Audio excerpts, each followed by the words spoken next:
अस्सलाम वालेकुम and welcome to Alpha Securities on Pakistan leading stock brokerage firms. मैं हूं शुजा कुरैशी मार्केट रैप के साथ। तो आज हमने देखा कि मार्केट में सेलिंग प्रेशर और बढ़ा और 2 दिन में मार्केट 3% से ज़्यादा नीचे आ गई है। आज भी जैसे मैंने आपको सुबह बताया भी था कि देखें अनसर्टिनिटी अभी भी है। इन्फ्लेशन आउटलुक क्या होगा और फिर उसका इम्पैक्ट, अब गवर्नमेंट जो है वो स्लो डाउन भी करने जा रही है इकोनॉमी को। ग्रोथ अभी भी, जैसे स्टेट बैंक ने भी कहा और आईएमएफ ने भी कहा कि अभी भी हम ग्रो करेंगे।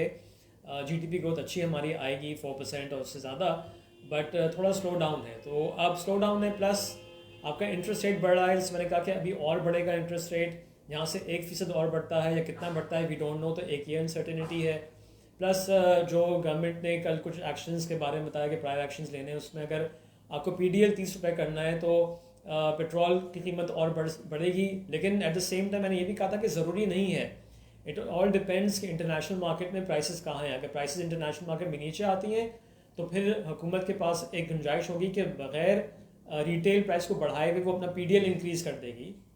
ठीक है, प्राइस नीचे भी नहीं करेगी, लेकिन इसी पे रखें जैसा भी, अगर पेट्रोल 146 रुपीज़ के आसपास है तो वहीं रखी जाएगी रिटेल प्राइस और पीडीएल इंक्रीज़ हो जाएगा।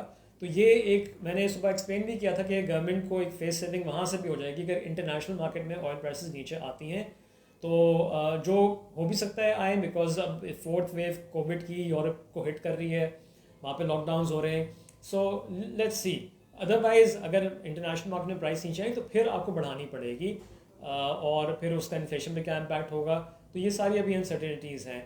इसके अलावा जो मैंने कहा था कि भाई आईएमएफ का एग्जीक्यूटिव बोर्ड कब मीट करेगा, तो वो शौकत तरीन साहब ने कल कहा कि जी मोस्ट प्रॉब्ली जनवरी के मिड में उन्होंने कोई डेट दी है, शायद 12 या 14 जनवरी की डेट दी है।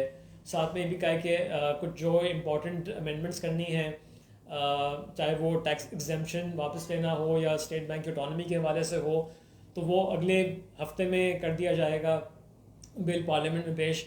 लेट्स सी, क्योंकि इससे पहले भी शौकत तरीन साहब बहुत डेट्स दे चुके हैं। सो वील सी कि ये अगले हफ्ते में होता या नहीं होता। सो एक तो ये है। प्लस हम देख रहे हैं कि इस इन अनसर्टेनिटीज़ की वजह से जो मनी मार्केट है उसमें जो काइबोर रेट्स हैं वो बढ़ते चले जा रहे हैं। और कल वो 10% क्रॉस कर गया था और आज हमने देखा कि वो 11% पर आ गया 1 साल का काइबोर। सो अब वो ये आई थिंक मार्केट्स ऐसा लग रहा है कि वो एंटिसिपेट कर रही हैं कि मोर देन 1% का इंक्रीज इंटरेस्ट रेट में आ सकता है।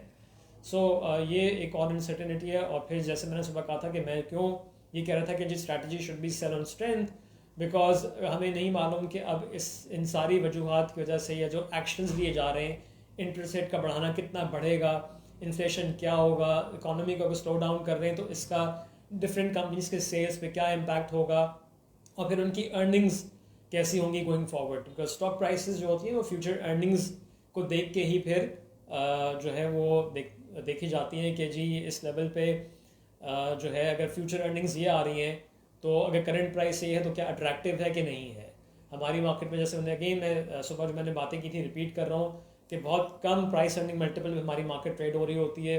अभी भी 6-6.5 मल्टीपल पे अगर हम देख लें, जो मैंने कुछ 1-2 स्टॉक थी रफ कैलकुलेशन करके कहा कि यहाँ से 30% भी आप कह लें कि जी अर्निंग्स हिट होती हैं तो उसका इम्पैक्ट जो आएगा वो जब भी हम देख रहे हैं कि स्टॉक्स जो हैं वो 6, 6.5, 7 के मल्टीपल पे हैं। हमारा जब तक देखिए माइंड सेट चेंज नहीं होगा ना कि हमारी मार्केट बस 8 के मल्टीपल पे ट्रेड करती है मैक्सिमम, और बुरे हालात में से आजकल कुछ नज़र आ रहे हैं अनसर्टेन सिचुएशन में जी 5 का मल्टीपल भी जस्टिफाइड है। तो आई एम सॉरी टू से, जब तक ये चेंज नहीं होगा ना माइंड सेट, हमारी मार्केट ग्रो नहीं करेगी। मुझे अच्छी तरह से याद है कि जो एक्स MD थे स्टॉक एक्सचेंज के, रिचर्ड मॉरन, उन्होंने एक दफ़ा कहा था कि हमारी मार्केट को अट्रैक्टिव बनाने के लिए हमें अपनी जो प्राइस अर्निंग मल्टीपल है उसको इम्प्रूव करना होगा। जब किसी कंपनी का प्राइस अर्निंग मल्टीपल अच्छा होगा तो ऑटोमेटिकली उस पर इन्वेस्टर्स आएंगे। सो ये एक शिफ्ट जब तक हमारा माइंडसेट का हमारा नहीं होगा, हमारे जो इन्वेस्टर्स हैं यहाँ पे, तो ये प्रॉब्लम्स हमारी मार्केट में रहेंगी कि हम खुद ही अपनी मार्केट में जो कंपनीज हैं उनको अंडर वैल्यू कर रहे होते हैं। देखिए कोई क्या ये सारा जो इस वक्त सिचुएशन चल रही है या इकोनॉमी को एक स्टेबिलिटी की तरफ, ग्रोथ से हम स्टेबिलिटी की तरफ लेके आना चाह रहे हैं, तो उससे क्या कंपनीज के बिजनेसेस जो है वो ठप हो जाएंगे, कंपनीज बंद हो जाएंगी। क्यों इतना छोटा कम मल्टीपल पे हम ट्रेड करवाते हैं अपनी मार्केट को और उनमें जो कंपनीज हैं उनके स्टॉक्स को।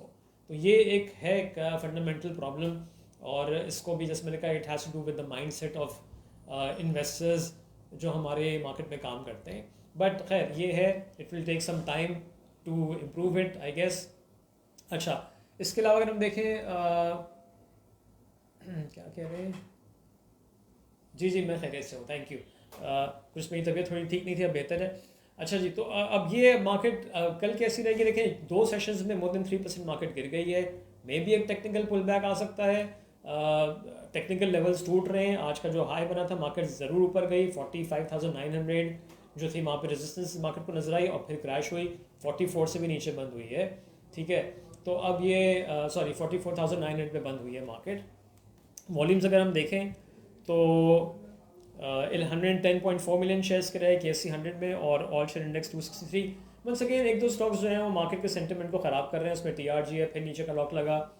प्लस जो दूसरे फैक्टर्स हैं वो यही है कि फ्यूचर्स का रोल ओवर भी है और एंड ऑफ द मंथ हमको MSCI का भी जो है वो शिफ्ट होना है हमें. तो ये भी फैक्टर्स प्लेन कर रहे हैं. अदरवाइज काफ़ी स्टॉक्स हैं जो अट्रैक्टिव हो रहे हैं. और कल देखिए, मैं इसलिए ये भी कह रहा हूँ कि कल कुछ जो स्टॉक्स के लोज बने थे, आज मार्केट वहाँ से मजीद 800 पॉइंट नीचे बंद हुए, लेकिन हमने मार्केट में वो जो कल लो बना था वो लो बनते हुए नहीं देखा कुछ स्टॉक्स में.